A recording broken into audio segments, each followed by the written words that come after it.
Diamonds, Eramallur, Vadathala. Pallarimangalam പഞ്ചായത്തിലെ UDF സ്ഥാനാർത്ഥികളെ പ്രഖ്യാപിച്ചു. പല്ലാരിമംഗലം പഞ്ചായത്ത് ലീഗ് ഹൌസിൽ ചേർന്ന യോഗമാണ് സ്ഥാനാർത്ഥികളെ പ്രഖ്യാപിച്ചത്. യോഗത്തിൽ panchayat UDF committee chairman Ibrahim Kavala, convener MM Aliyar, UDF നേതാക്കളായ Nisar Kunnekudi, Abbas Koduthappillil, advocate MM Ansar, Ameen TM, Iqbal KM, KK Ashraf, KS Makkar, KB Muhammad Shafi, KM Moideen, Ali അൾട്ടിമ, ബ്ലോക്ക് ഡിവിഷൻ സ്ഥാനാർത്ഥികളായ രാജേഷ് കുഞ്ഞുമോൻ PM, സിദ്ദിഖ്, ജില്ലാ പഞ്ചായത്ത് സ്ഥാനാർത്ഥി ജോമി തെക്കേക്കര തുടങ്ങിയവർ സംസാരിച്ചു.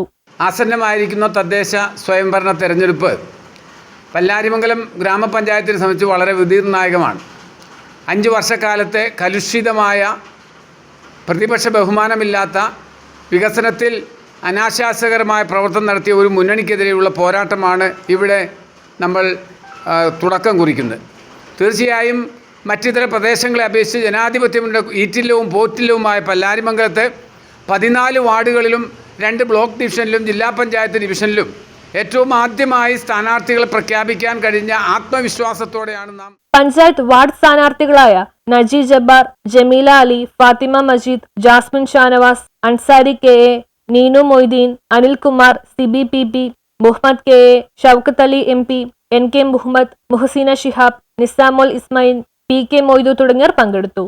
തുടർന്ന് സ്ഥാനാർത്ഥികളും UDF പ്രവർത്തകരും അടിവാള ടൗണിൽ പ്രകടനവും നടത്തി. News bureau, Kothamangalam.